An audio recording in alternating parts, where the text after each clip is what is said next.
We do want to speak to some of our experts as well. We've been speaking to the great folks at the National Weather Service about what is in store for this major storm. It's a rare weather event for the West Coast. It's a Category 4 storm right now. Take a look at this. This is our X-RAD weather system here. You can see it's the first tropical storm to hit Southern California since 1939. Remember, we're being told it could hit California as either a tropical storm or a tropical depression. So for more on the rarity of a storm like this and potential impacts, we're going to be joined right now by the National Weather Service meteorologist, Brandt Maxwell, who joins me live there, I believe, from San Diego. Brandt, good to see you. Thanks for being with us. I know you're very, very busy right now. My first question to you is, when will Hilary make landfall and where? Is it going to be Southern California? It looks like it'll either be in Southern California or maybe just a little bit to the south over northern Baja California. And it looks like the timing, well, the precipitation will start ahead of the storm system, with heavy rains starting Saturday afternoon over especially the mountains and deserts and spreading to other areas Saturday night. But the actual center of Hilary is likely to move through Southern California sometime around Sunday night, possibly as late as Monday morning. And there could be some strong winds with that as well. Wind gusts easily 50 miles per hour in some coastal areas, but the mountains, because they stick up several thousand feet higher than the surrounding area, there could be wind speeds over 70 or 80 miles per hour there. But the key point will be the very heavy rains and flash flooding. That is what's most likely going to cause death or injury or other destruction, because we could be having rainfall totals of 5 to 10 inches in the mountains and perhaps even 2 inches at the coast, where we rarely ever see rain at this time of year. I know when you talk about these areas, especially in Southern California, that don't really see a lot of rain, especially the rain that's going to be this much in this short, condensed period of time. I'm talking about impacts about the coastal cities. We've heard there, the burn scars, even the low-lying desert areas. But they don't get this much rain this much at all, historically speaking, and that's where the concerns are. Do I have that right? Oh, absolutely. A good comparison, even though each hurricane or tropical storm is going to be a little bit different, but we had a tropical system called Kathleen that moved through especially inland parts of Southern California back in 1976, and that produced up to about 15 inches of rain in some areas, and we had widespread flooding across Southern California, and in fact, it damaged a part of Interstate 8 back then.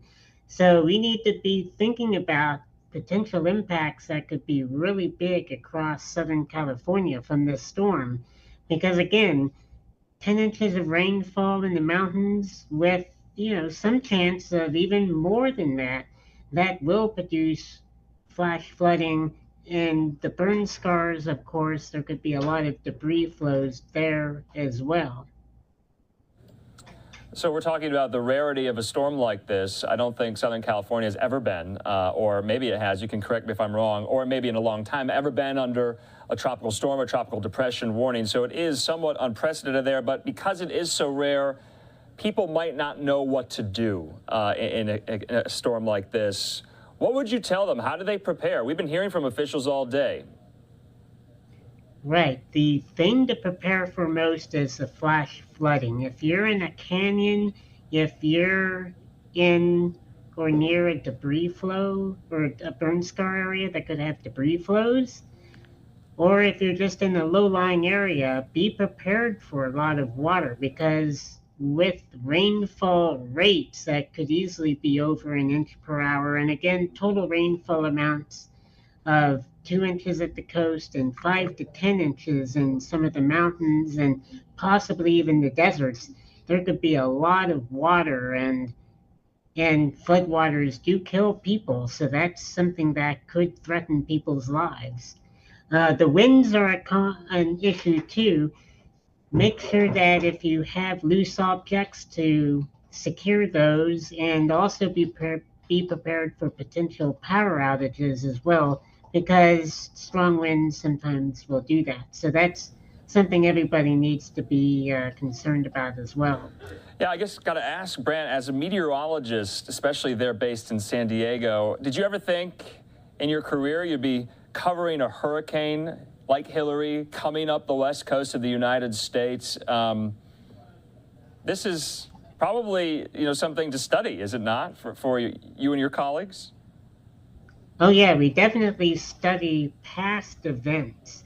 And we know that since we've had some events in the past, including a tropical storm that actually made landfall near Los Angeles in 1939, and what appears to be a minimal hurricane that just brushed San Diego along the coast back in 1858, we know that there's always that possibility that we could get hit by a tropical storm or even a hurricane at some point. Whether or not that would happen during my career or some of my coworkers' careers, that's kind of a numbers game, Totally. but this is something that we've really been preparing for a long time, mostly through studying previous events and looking at what the possibilities are. So we know that the big thing, again, will be the risk of flash flooding from the heavy rains. All right, Brandt Maxwell there in San Diego with the National Weather Service. Thank you so much. We'll probably be speaking again in the next couple of days, and have a good weekend. All right, you too. Okay, right now I want to put up this tweet, though, from the National Weather Service in San Diego, where Brandt Maxwell is based there. This tweet says, taking a look back at our tropical landfall history. Well, my word, it's been a long time. That was kind of what Brandt and I were just discussing.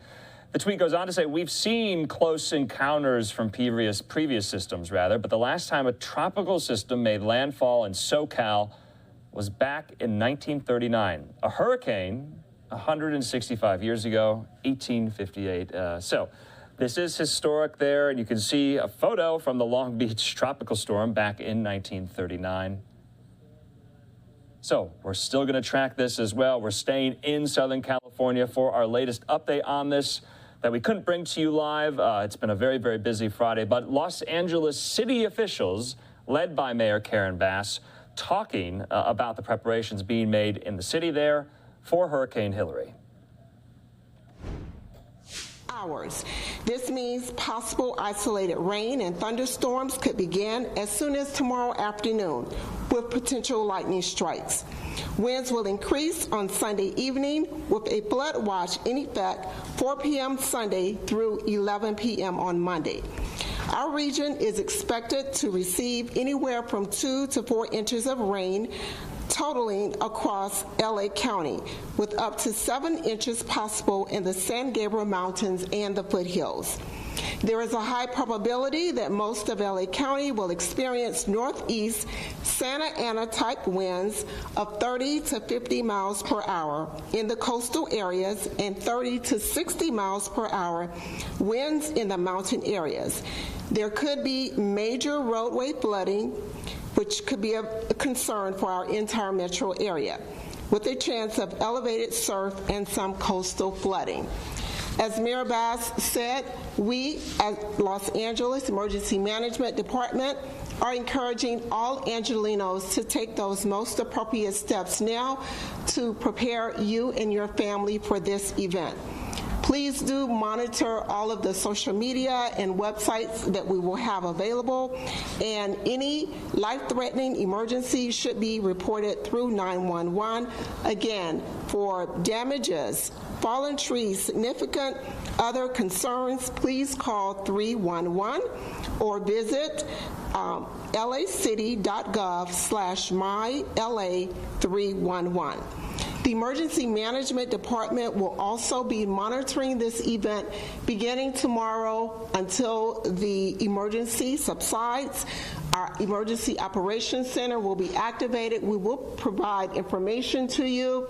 We will provide situational updates, and you can find this information at emergency.lacity.gov/updates. Thank you very much. And at this time, Chief Crowley. Thank you. Well, good afternoon, everyone. My name is Kristen Crowley. I'm the Fire Chief of Los Angeles City Fire Department.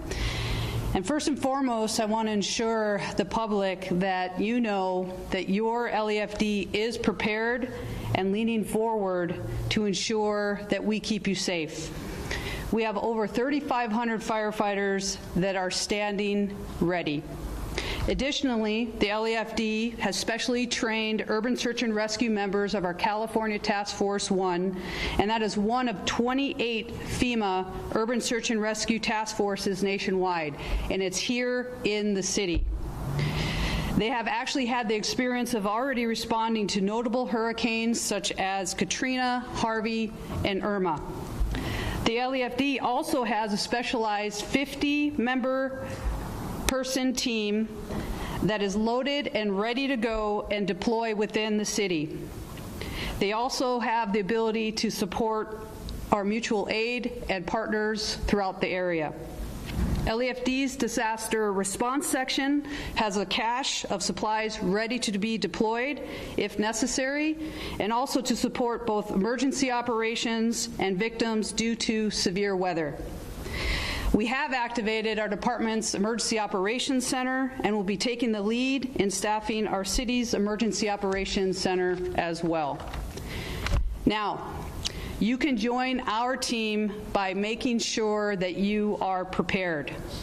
Please visit our lafd.org/news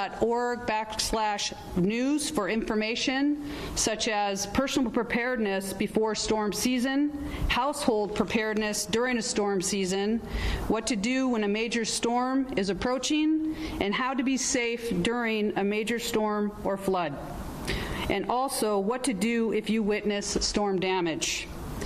We have free, ready-to-fill bags, sandbags, in all neighborhood fire stations, and you can go to visit lafd.org/news for city locations containing sand. Please, let me remind you, utilize 911 if you have an immediate life-threatening situation.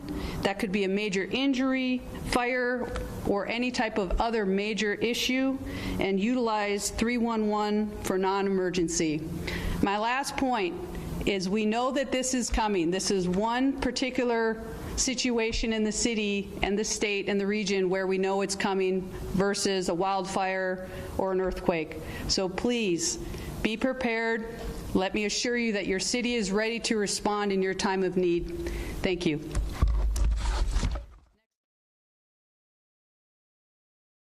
All right, so we were just listening there to officials in Los Angeles. You see there Mayor Karen Bass as they are also preparing for Hurricane Hilary. I'm Andrew Kraft. Thanks so much for being with us here. Live Now look there, a little further south from Los Angeles in San Diego as well, courtesy of our partners at EarthCam. We're going to be tracking all of this throughout the weekend as this storm, we're told, is going to be making landfall in the United States very, very early Monday morning. Most likely, though, not as a hurricane, not to that level of strength.